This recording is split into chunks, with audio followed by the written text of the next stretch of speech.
Bonjour, je m'appelle Nathalie, j'ai 52 ans et je vis à côté de Bordeaux. J'ai une sclérose en plaques, c'est une maladie auto-immune et neurodégénérative qui bien souvent est difficile à diagnostiquer, ce qui inclut bien souvent une errance médicale avant d'avoir le verdict.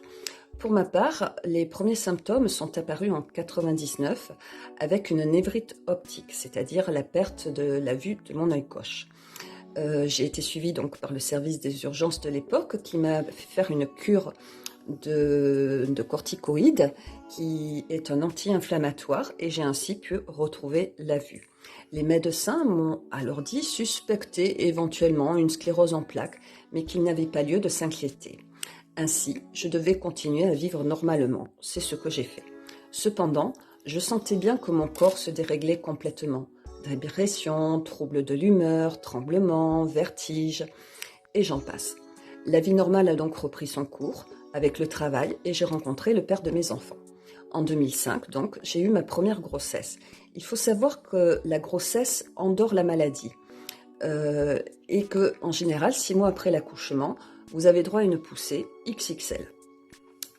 Là encore, pour ma part, je veux dire, j'ai eu une poussée assez atypique, c'est-à-dire que j'ai perdu toute la régulation thermique de mon corps et je ne faisais plus la différence entre le chaud et le froid. Là encore, on m'a dit que c'était dans ma tête, mais bon, je ne m'en suis pas préoccupée plus que ça. En 2011, j'ai eu mon deuxième enfant. Il faut savoir que j'ai passé 2 ans avant à avoir mal des maux de tête qui étaient là 24 heures sur 24, 7 jours sur 7, ce qui a été très difficile. Ma fille est donc née et au bout de ces 6 mois, les maux de tête sont évidemment réapparus et ce pendant plus d'1 an. Jusqu'au moment où ces maux se sont arrêtés instantanément et ont été remplacés par une perte totale de la sensibilité de mon côté droit. Et c'est à ce moment-là où enfin on a commencé à me prendre au sérieux parce que c'était vraiment des symptômes neurologiques. Ainsi, j'ai dû repasser un IRM où là, on a trouvé un épendymome, c'est-à-dire que j'allais mourir assez rapidement. J'ai donc rencontré un neurochirurgien qui m'a refait passer un IRM de dernière génération et qui a pu constater que j'avais un artefact, donc pas d'épendymome, parce que l'artefact est une fausse image, et il a pu constater que j'avais vraiment une inflammation et des taches dans le cerveau qui sont typiques de la sclérose en plaques. Donc, en 2013, j'avais enfin le verdict après 13 ans d'errance médicale. J'étais heureuse car enfin je savais que je n'étais pas folle, mais je savais que le parcours du combattant allait continuer. J'ai été suivie donc par un neurologue de Bordeaux qui m'a proposé des traitements. Le premier traitement, les effets secondaires, c'était un état grippal sans arrêt.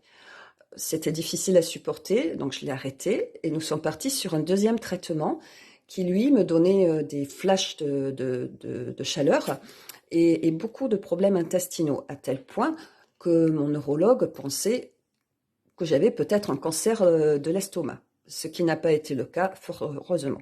J'ai arrêté donc ce traitement et on m'en a proposé un autre pendant l'année 2022 qui, lui, par contre, m'a totalement bousillé cette année, car il n'a fait qu'augmenter et aggraver l'ensemble des symptômes que j'avais déjà.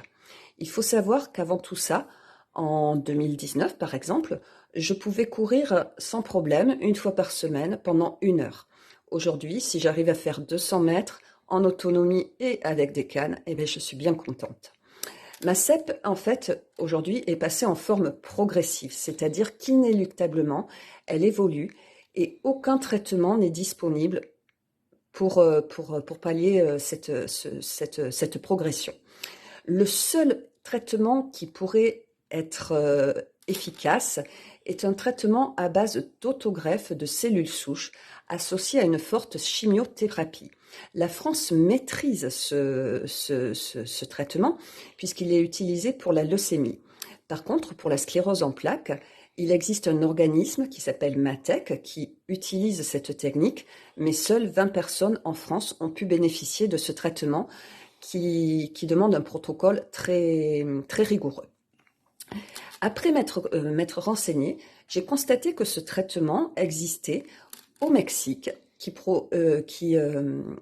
mais par contre, bon, évidemment, il n'était pas pris en charge par la sécurité sociale de France, mais c'est pas grave. En fait, ce traitement au Mexique, 1500 personnes en ont déjà bénéficié dans le monde entier.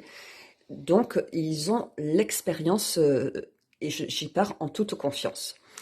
Donc, à ce jour, après 13 ans d'errance médicale et donc un total de 23 ans de sclérose en plaques, je me retrouve, je pourrais dire, au même stade qu'au début, en errance médicale. Pourquoi je dis ça?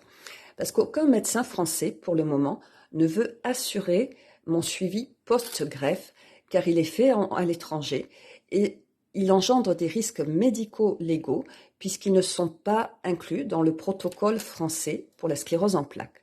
Donc, c'est encore à moi de me débrouiller seule une fois de plus pour trouver une solution pour être suivie correctement afin d'éviter de gros soucis de santé, car mon système immunitaire va subir un reset, donc il va être remis à zéro, et je serai très sensible à tous les virus qui peuvent passer, et ça pourrait m'amener à la mort dans le pire des cas. Et là, je pourrais me dire, est-ce que c'est pas une non-assistance à personne en danger? Merci de votre écoute.